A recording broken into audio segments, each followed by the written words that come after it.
Amis, salut à tous, j'espère que vous allez bien. Avant match, Barça, Cadiz, on y va.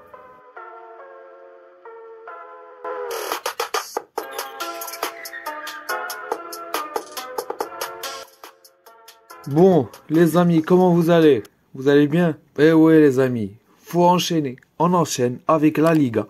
Comme vous l'avez vu dans le titre et dans la miniature.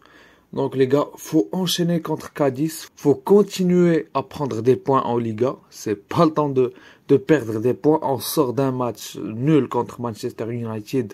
2-2 au Camp Nou. Et là, on aura l'occasion de se rattraper entre guillemets contre Cadiz au Camp Nou. On passe directement au classement de la Liga, les gars. Donc, vous voyez à l'écran le Barça premier qui a gagné ses 5 derniers matchs avec 56 points. Le Real Madrid juste derrière le Barça avec 48 points. Ouais, c'est nos petits, ouais. Avec 8 points d'avance pour le Barça. Et notre match de demain contre Cadiz. Donc, ils sont 16e. Ils ont 22 points en Liga. Leurs 5 derniers matchs, je vous les affiche à l'écran. Ils sont sur 2 victoires, 2 défaites et 1 match nul. Ils ont fait match nul contre Elche, dernier de Liga. Ils ont perdu contre le FC Séville. Ils ont gagné contre Mallorca. Ils ont perdu 4-1 contre l'Atlético Bilbao. Et ils ont gagné contre Girona. Girona, équipe contre laquelle le Barça a galéré. Et on a gagné 1-0. Je ne sais pas si vous vous rappelez du match. J'avais fait le débrief. Je commence à faire vieux sur le YouTube Game, les gars. Non, c'est pas vrai. Trêve de plaisanterie, les gars. On enchaîne avec la composition probable selon le site WhoScored. Vous devez connaître le site. Donc, le FC Cadiz, même sans aller check, les gars, sur les sites et sur Google et tout, on connaît la composition de Cadiz. Même si tu affiches un 4-3-3, bah, tu sais que c'est un bus. Donc, les gars, comme vous voyez à l'écran, le FC Cadiz joue régulièrement en 4-4-2. Ils peuvent parfois jouer en 4-1-4-1. Ouais, on connaît cette composition défensive. Donc, leur composition, on reconnaît quelques joueurs, les gars, comme Ledesma. Ouais, je me rappelle qu'un match, il avait sorti le match de sa vie contre le Barça. Fali, en défenseur central. Il est très chiant, lui aussi. Il y a Sergi Guardiola qui a été nominé dans l'équipe de la semaine de la Liga.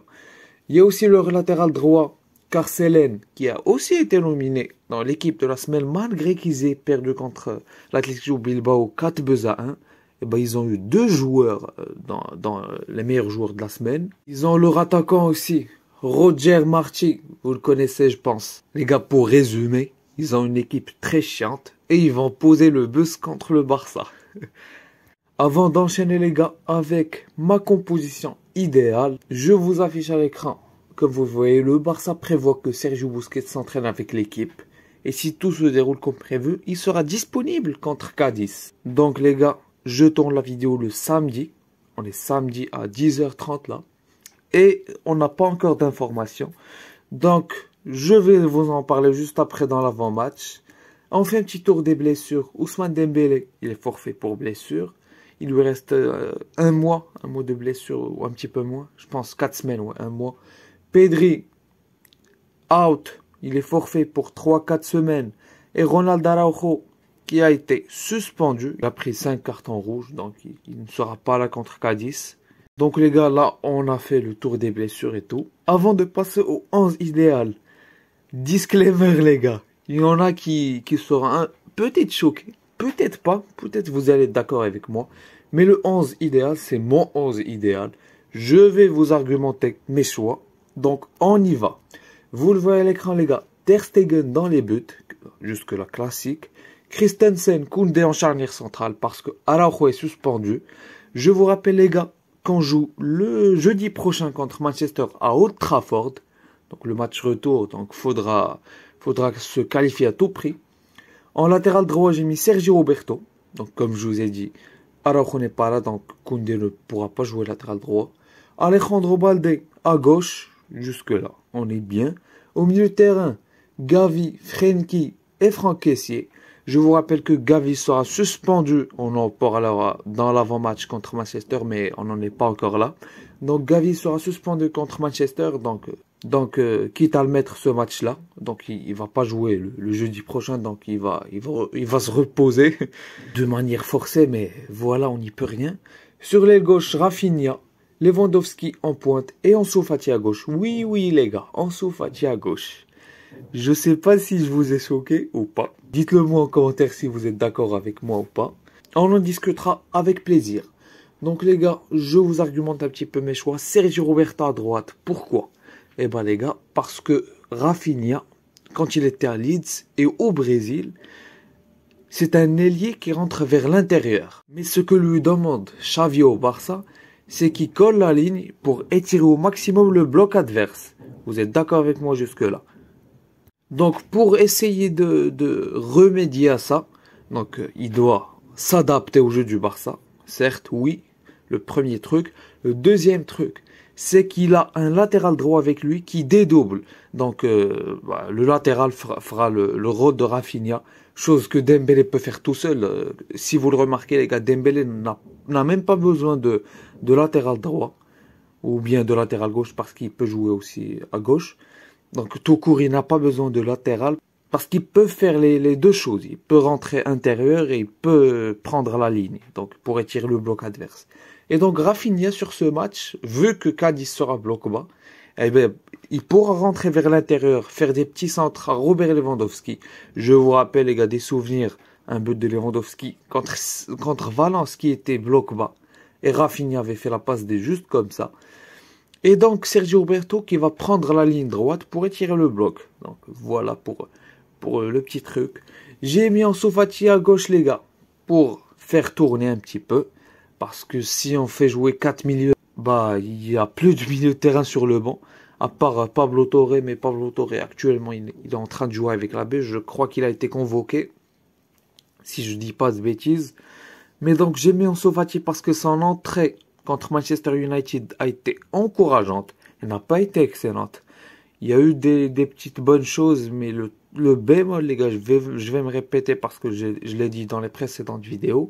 Mais Ansu Fati, les gars, sa nonchalance sur le terrain. Je vous rappelle, il avait perdu un ballon et Manchester United était parti en contre-attaque. Il y avait un 3 contre 3, je pense. Et il revenait en trottinant. Donc ça, c'est inadmissible pour moi de faire ça en tant que joueur du Barça. Mais voilà, on espère qu'Ansu Fati va continuer sur son entrée. Les gars, je vous mens pas, j'ai pas confiance en lui. Parce qu'il nous habitue à des entrées encourageantes. Mais quand tu le fais jouer titulaire, bah, il n'y a plus rien. Pour continuer les gars, le milieu de terrain, vous voyez, on va un petit peu discuter sur ça. Vous le voyez à l'écran, j'ai mis Frenkie, Kessié et Gavi. Frenkie, les gars, je le ferai sortir pour faire rentrer Busquets. S'il peut jouer, s'il ne peut pas jouer, s'il peut jouer jusqu'à Manchester, bah on va le jeter au charbon pour qu'il soit titulaire. Vous le verrez ça dans mon avant-match, on en discutera plus tard. Franck Kessié, les gars, il est important en ce moment, il est très important. Vous voyez les gars, quand on lui donne du temps de jeu, et ben là, il est en train de nous le rendre. Il rend la confiance à Xavi. Certes, Xavi a été forcé avec la blessure de Busquets de le faire jouer, mais là, force est de constater que Kessié, c'est un très bon joueur. Et je n'en doute pas qu'il continuera à monter en puissance. Je vous rappelle qu'il vient de rejoindre le Barça. Donc, le temps d'adaptation, tout ça, le style de jeu de l'Inter n'est pas le style de jeu du Barça. Donc, Kessié, je n'en doute pas. On va parler un petit peu de Lewandowski, les gars. Lewandowski, c'est son match, là. C'est son match. Ça fait longtemps qu'il n'a pas marqué. Je me rappelle même pas de son dernier but. Je pense que c'était au Classico, à la Supercoupe d'Espagne, si je me trompe pas. Non, je pense qu'il a marqué un but juste après, mais les gars, dans le jeu, oui, on est d'accord, dans le jeu, il est très bon. Mais Lewandowski, frérot, faut marquer. Faut marquer, Lewandowski. Donc voilà, les gars, c'est la fin de la vidéo. Si vous aimez mes vidéos et que vous n'êtes pas abonné, n'hésitez pas à vous abonner. Et à mettre un petit like, les gars, c'est très important. Ça me soutient vraiment beaucoup. Et moi, je vous dis ciao. À la prochaine vidéo.